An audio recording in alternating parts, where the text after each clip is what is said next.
Film शुरू होती है एक कैंप को दिखाने से जिसका नाम मैरी गोल्ड है। यहाँ पर हम एक लड़की को देखते हैं जो इस कैंप में काम करती है। जब वो वापस कैंप के ऑफिस में आई तो वहाँ पर उसका दोस्त भी था, जिसे वो बताती है कि मेरे पास केबिन 6 से किसी का कॉल आया है जिसने मुझे बताया है कि वहाँ पर उन्हें एक लाश मिली है। ये सुनकर वो लड़का हैरान हो गया और कहता है कि ऐसा कुछ भी नहीं होगा, लेकिन वो उसे अपने साथ वहाँ पर चलकर देखने के लिए बोलती है। दोनों वहाँ पर गए लेकिन इन्हें वहाँ किसी की भी लाश नहीं मिली। तो वो लड़का कहता है क्यों ना हम पास वाले कैबिन में चलें जो कई सालों से बंद है, लेकिन वो लड़की उसे मना कर देती है कि मैं यहीं पर इंतजार करूंगी, तुमने जाना है तो चले जाओ। लेकिन जैसे तैसे वो उसे अपने साथ ले जाने लगा। कैबिन के बाहर पहुंचकर लड़की कहती है कि मुझे यहाँ पर कुछ गड़बड़ लग रही है, लेकिन वो उसे जबरदस्ती अंदर ले जाता है। तो वो देखते हैं कि वहाँ उस लड़की के लिए एक सरप्राइज प्लान किया गया था और यहाँ पर उस कैंप के सारे मेंबर्स उसका इंतजार कर रहे थे और उसकी चौथी एनिवर्सरी मना रही होती है, क्योंकि यहाँ पर काम करते हुए उसे 4 साल हो गए। ये देखकर वो लड़की समझ जाती है कि ये सब उनका ही प्लान था और यहाँ पर उन्हें कोई लाश नहीं मिली और सरप्राइज से वो काफी खुश हो जाती है। जिसके बाद सब मिलकर वहाँ खूब मस्ती करते हैं। कुछ देर बाद जब वो सोने के लिए जाते हैं तो एक किलर जो जालिम कातिल था उसके बारे में बात करने लगते हैं, जिसका नाम था बोनफेस, जो इस मूवी का नाम भी है। मगर उन लोगों का मानना था कि वो बिल्कुल भी सच नहीं है। तब एक लड़की उन्हें बताती है कि ये सच है। बोनफेस किलर कैंप में आता है और सबको बेरहमी से मार डालता है। वो हमेशा जंगलों में ही रहता है, जिस वजह से कोई उसे देख ही नहीं पाता। ये सुनकर सभी लोग बहुत डर गए, क्योंकि वो भी तो कैंप में ही थे। लेकिन फिर सोने के लिए चले जाते। जब आधी रात हुई तो वहाँ पर हम उस बोन फेस किलर को देखते हैं, जो कि सच में उस कैबिन के अंदर घुस जाता है और अपना काम शुरू कर देता है। यानी वो एक एक करके बड़ी बेरहमी से उनको मारने लगता है। जब वो लड़की ये देखती है तो वहाँ से भागने लगी, लेकिन बोन फेस उसे पकड़ लेता है और एक कुल्हाड़ी से उसका सर फाड़ देता है। जब इससे भी उसका दिल नहीं भरा तो वो लड़की की रीढ़ की हड्डी खींचकर बाहर निकाल देता है, जिससे दर्दनाक उसकी मौत हो जाती है। कुछ देर बाद वहाँ पर शेरिफ आता है और जब उस लाश को देखता है तो उसकी बुरी हालत से वो भी दंग रह गया। यहाँ पर कैंप की मालकिन भी थी, जो उन लाशों की हालत देखकर वॉमिटिंग करने लगती है, क्योंकि ऐसी बुरी हालत देखकर उसकी तबीयत खराब हो गई। शेरिफ उन लाशों को देखकर समझ जाता है कि ये जरूर उसी बोन फेस किलर का ही काम है, जो कैंप्स में जाकर लोगों को मार देता है। उसके साथ डेप्यूटी भी होती है, जो कि इस केस में उसके साथ काम कर रही है। शेरिफ डेप्यूटी से कहता है कि हमें यहाँ पर छानबीन करनी पड़ेगी, क्योंकि आधी रात हो रही है, कातिल यहाँ से भी दूर नहीं गया होगा, वो आस पास ही कहीं छुपा होगा। फिर शेरिफ कैंप की मालकिन को भी घर जाने का कहता है। वो कहती है कि ये सभी लोग मेरी फैमिली की तरह थे, तो आप लोग इस कातिल को बिल्कुल भी नहीं छोड़िएगा। शेरिफ कहता है कि आप परेशान ना हो, हम इसे पकड़ के ही रहेंगे। इसके बाद शेरिफ अपनी गाड़ी में आया और रेडियो से अपनी टीम को यहाँ पर आने के लिए कहता है और बताता है कि इस कैंप में ढेर सारे खून हो गए हैं। उसके बाद वो डेप्यूटी के साथ जंगल में जाकर छानबीन करने लगता है, जहाँ एक पेड़ पर उन्हें खून नजर आया, जिससे वो समझ जाते हैं कि जरूर वो कातिल यहीं से गुजरा होगा। आगे बढ़ने पर कुछ दूर उन्हें एक जगह गाड़ियाँ खड़ी हुई नजर आती हैं। जब इन्होंने चेक किया तो गाड़ियों के अंदर कोई भी नहीं था। वो गाड़ियाँ दरअसल एक होटल के बाहर खड़ी हुई थी, जिससे वो समझ जाते हैं कि जरूर वो कातिल होटल के अंदर ही गया। तो वो भी उस होटल के अंदर जाते हैं, जहाँ की वेट्रेस जेनी होती है और जेनी के साथ एक शेफ था। ये दोनों ही मिलकर इस होटल को चला रहे थे। वहाँ पर कुछ कस्टमर्स भी मौजूद थे, जिनमें एक स्टूडेंट लड़का होता है, एक मरीन वर्कर था जो पहले मरीन्स में था और अब कंस्ट्रक्शन में काम करता है, बाप बेटी थे जो ट्रिप पर जा रहे थे और रास्ते में यहाँ खाना खाने के लिए रुके। एक बूढ़ी औरत थी जो फैशन करके काफी स्टाइलिश बनी हुई थी। 2 बाइकर्स थे और एक फोटोग्राफर लड़की। अब शेरिफ जब अंदर आया तो वो उन सबको शक की नजरों से देखने लगता है और सबसे पूछता है कि वो किस टाइम यहाँ पर आई। जेनी उन्हें बताती है कि मैं 5 बजे से यहाँ पर काम कर रही हूँ, जिसके बाद बाकी सब भी अपना अपना टाइम उसे बता देते। फिर शेरिफ सबसे पूछताछ करता है कि वो लोग कहाँ से आए हैं और कहाँ पर जा रहे हैं, तो सभी लोग उसे अपने अपने बारे में बताने लगते हैं। फादर की बेटी मरीन वर्कर को घूर रही थी, जिस वजह से वो उस पर गुस्सा करता है और पूछता है कि आखिर तुम मुझे क्यों घूर रही हो। अब ऐसा लग रहा था जैसे वो लड़की मरीन वर्कर को पहले से ही जानती है। खैर अब शेरिफ फोटोग्राफर के पास जाता है और उसकी खींची हुई तस्वीरों को देखने लगा, क्योंकि उसे पता था कि उनमें से ही कोई एक कातिल। जब डेप्यूटी को बोन फेस किलर की फोटो मिलती है और जब वो शेरिफ को दिखाती है तो शेरिफ वो फोटो लेकर बाहर उस जगह पर जाता है जहाँ वो फोटो खींची गई। तब उसे डस्टबिन के ऊपर खून नजर आता है। अंदर स्टूडेंट लड़का मरीन वर्कर से पूछता है, क्या तुमने जंग में किसी की जान ली थी? जिस पर मरीन वर्कर काफी चौंक जाता है।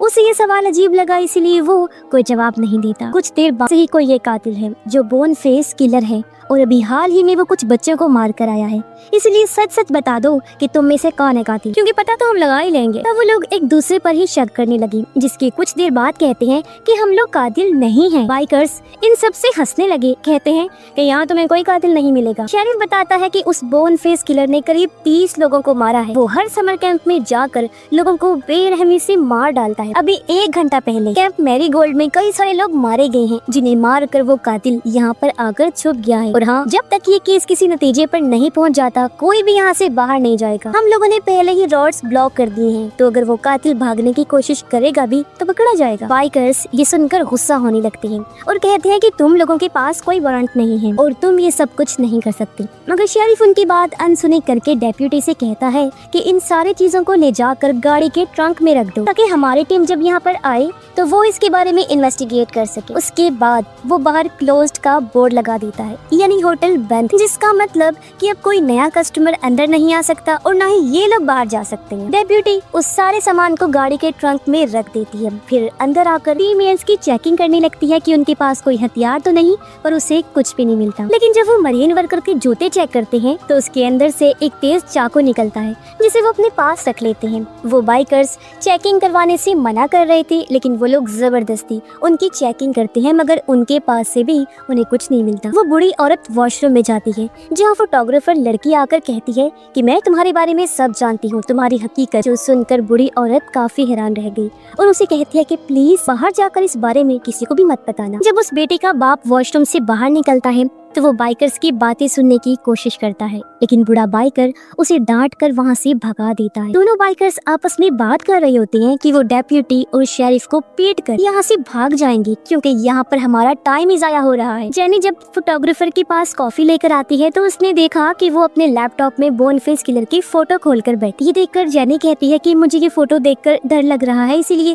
तुम ये सारी तस्वीरें डिलीट कर दो ना। अब शेरिफ कहता है कि तुम सब अपने अपने जूते मुझे चेक करवाओ, क्योंकि कातिल के जूते 9.5 नंबर के हैं। वो सबसे पहले उस मरीन वर्कर के जूते देखता है जिसका नंबर 10 था। ये सुन स्टूडेंट लड़का कहता है कि ये बिल्कुल फजूल स्टूपिड सा पॉइंट है, क्योंकि कोई भी इंसान बड़े या छोटे जूते पहन सकता है, इसमें कोई मसला नहीं है, कोई हर्ज नहीं है। शेरिफ फिर उस बूढ़ी औरत के पास जाता है, जो देखकर वो बूढ़ा बाइकर शेरिफ से कहता है कि क्या तुम पागल हो, इसकी चेकिंग क्यों कर रहे हो? भला कोई औरत इतने कत्ल कैसे कर सकती है? इस पर स्टूडेंट लड़का कहता है कि कर सकती है, क्यों नहीं कर सकती? तुमने मशहूर फीमेल किलर के बारे में नहीं सुना? उसने बहुत सारे बच्चों को मारा था। फिर शेरिफ उस बूढ़ी औरत का जूता चेक करता है जिसका नंबर 7 होता है।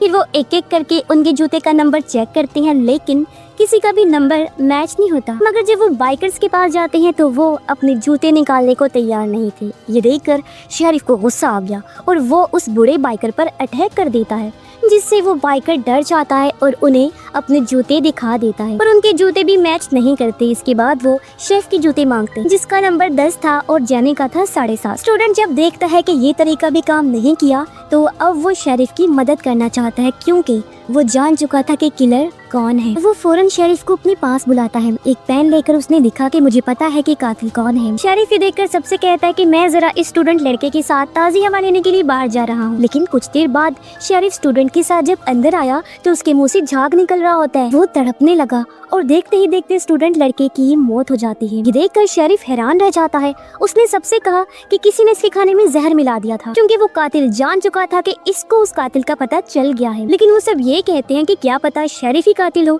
जिसने स्टूडेंट को मार डाला हो। लेकिन शेरिफ गुस्से में कहता है कि तुम लोग यूं मुझ पर उंगलियां नहीं उठा सकते। सब लोग पूछते हैं कि स्टूडेंट लड़की ने किसका नाम लिया था, कि कौन है कातिल। तो शेरिफ बताता है कि वो बस उसका नाम लेने ही वाला था, लेकिन उसकी तबीयत अचानक ही खराब होने लगी। सभी कहते हैं कि अगर खाने में जहर था तो इसका जवाब जानी से लें, क्योंकि यहाँ एक ही वेट्रेस है और वो ही सबको खाना देती है। ये सुन जेनी भड़क गई, कहती है भला मैं उसे क्यों मारूंगी। इस बहस के बाद वो सब स्टूडेंट लड़के की लाश को बाथरूम में रख देती है। शेरिफ उनसे कहता है कि अब मैं कुछ सवाल पूछूंगा सबसे ही, तो सभी उनके सही सही जवाब देना। सबसे पहले वो मरीन वर्कर से पूछता है कि क्या तुमने गोल्फ की जंग लड़ी थी? तो मरीन वर्कर बताता है कि हाँ। शेरिफ फिर पूछता है तुमने कितने लोगों को मारा था? तो वो जवाब देता है कि हमें कत्लेआम का हुक्म दे दिया गया था, इसलिए मैंने एक साथ कई हजार लोगों को मारा। ये सुनकर सब लोग हैरान हो गए और समझ जाते हैं कि वो कत्ल तो आराम से कर सकता है, इसका मतलब है। वो लोग उससे पूछते हैं कि तुम कब रिटायर्ड हुए थे? तो वो बताता है कि मैं रिटायर्ड नहीं हुआ था, बल्कि मुझे आर्मी से निकाल दिया गया था, ये कहकर कि मैं मेडिकली फिट नहीं हूँ, मेरे जिस्म में कोई मसला है। अब ये सुनकर उन लोगों का उस पर और भी शक बढ़ने लगता है। अब बाप की जो बेटी थी वो कहता है दरअसल वो लड़की खुद ही मेरे साथ जबरदस्ती कर रही। मैंने उसे मना करके जब वहाँ से जाने को कहा तो उसने मुझ पर झूठा इल्जाम लगा दिया। यही वजह है कि मुझे निकाल दिया गया। जो सुनकर बाकी लोग एक बार फिर हैरान रह गए। अब शेरिफ फोटोग्राफर के पास गया और उसे पूछता है कि तुमने कातिल की फोटो कैसे ली। वो बताती है कि कातिल गलती से उस फोटो में आ गया था, मैंने जानबूझ के नहीं खींची। तब शेरिफ बूढ़ी औरत के पास गया और पूछता है कि क्या तुम इस दौरान कभी होटल से बाहर गई थी। इस पर जेनी बताती है कि हाँ, वो 5 मिनट के लिए अपनी सिगरेट पीने के लिए गई थी बाहर। ये सुन फोटोग्राफर उनसे कहती है कि मुझे लगता है ये बुढ़ी औरत ही कातिल, क्योंकि इसने अपने 2 हस्बैंड्स को भी मार डाला है और कोर्ट में इस पर केस चल रहा है। यही वो बात थी जिस बारे में वो बुढ़ी औरत को कह रही थी कि मैं तुम्हारे बारे में जानती। तब ये सुनकर वो औरत कहती है कि हाँ, ये सच है कि मेरी 2 शादियाँ हुई, मेरे 2 हस्बैंड्स थे, लेकिन मैंने उन्हें नहीं मारा। फिर शेरिफ उस बाप बेटी से सवाल पूछता है तो वो लोग उसका सही जवाब देते। अचानक वो बाइकर शेरिफ पर अटैक कर देते हैं, उसे पीटने लगते हैं, लेकिन डेप्यूटी उन पर गन तान देती है और इन दोनों को फौरन बांध दिया गया। बूढ़ा बाइकर उल्टी कर देता है जिसके अंदर से ड्रग्स निकलते हैं। शेरिफ ये देखकर दूसरे बाइकर से भी जबरदस्ती वॉमिटिंग करवाता है और उसके मुंह से भी ड्रग्स ही निकला। ये देख शेरिफ कहता है, ओ अच्छा, तो अब मैं समझा कि तुम दोनों को यहाँ से निकलने की जल्दी क्यों थी। तुम दोनों ड्रग्स डीलर हो, मैं जान गया हूँ और यहाँ पर फंस ना जाओ, तुम्हें इसी बात का डर था। तभी शेरिफ को एक कॉल आई जो उसके साथी की थी। वो बताता है कि मैं जान गया हूँ कि असली कातिल कौन है। ये सुनकर वो फौरन अपने डेप्यूटी को भी इस बारे में बता देता है और वो सीधा शेफ के पास गया। कहता है कि तुम अब बस सरेंडर कर दो, खुद को हमारे हवाले कर दो, क्योंकि हमें पता चल गया है कि असली कातिल कौन तुम हो। ये सुन शेफ कहता है कि मैं कातिल नहीं हूँ, मैं बस मरीन वर्कर को मारना चाहता था क्योंकि इसने मेरी बेटी के साथ गलत करने की कोशिश की थी। मरीन वर्कर ये सुनकर कहता है कि मैं नहीं, तुम्हारी बेटी ही गलत थी।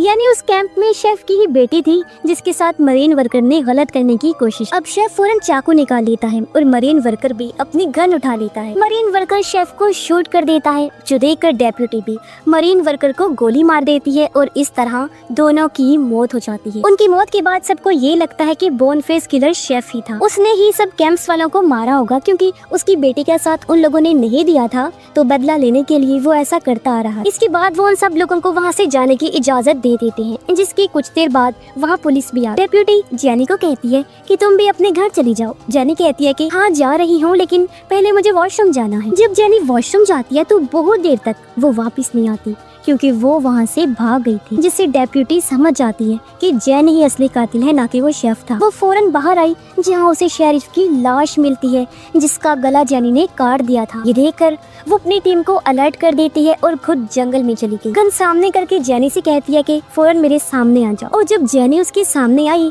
तो डेप्यूटी पूछती है कि आखिर तुमने ऐसा क्यों किया, क्यों सबको मारा। जेनी उसे बताती है कि मेरा एक जुड़वा भाई था जो स्पेशल चाइल्ड था। ये ऐसे बच्चे होते हैं जिनको जिस्मानी तौर पर कोई प्रॉब्लम होती। वो कहती है कि हम लोग कैंप में ही रहा करते थे, स्पेशल चाइल्ड होने की वजह से सारे बच्चे मेरे भाई को परेशान किया करती। वो उसकी बेड पर टॉयलेट कर दिया करती। फिर एक दिन वो बच्चे उसे जंगल में ले गए। वहाँ उन लोगों ने उसे पेड़ से बांध दिया, रस्सी उसके गले पर अटक गई, जिससे उस बेचारे की मौत हो गई। बिला वजह वो बेकसूर मासूम बच्चा मारा गया और तब वो सिर्फ 13 साल का था। जब कैंप के मालिकों को ये पता चला तो उन लोगों ने कोई भी एक्शन नहीं लिया, जिसकी वजह से मेरे भाई को इंसाफ नहीं मिला। मेरे अंदर गुस्से की आग भड़क उठी, इसलिए मैंने बदला लेने का सोचा और उन सभी बच्चों को बेरहमी से एक एक करके मार डाला। और अब मैं हर कैंप में जाती हूँ, जहाँ पर भी गलत होता है मैं उन लोगों को मार डालती। मरीन वर्कर ने शेफ की बेटी के साथ गलत करने की कोशिश की, जहाँ इन कैंप वालों ने इस बात को भी छुपाया। इसीलिए मैंने फैसला किया कि उन सभी को मार डालूंगी जो भी इन सब गलत कामों में शामिल हों। डेप्यूटी उसे पूछती है क्या स्टूडेंट लड़के को भी तुमने ही मारा था। वो बताती है कि हाँ,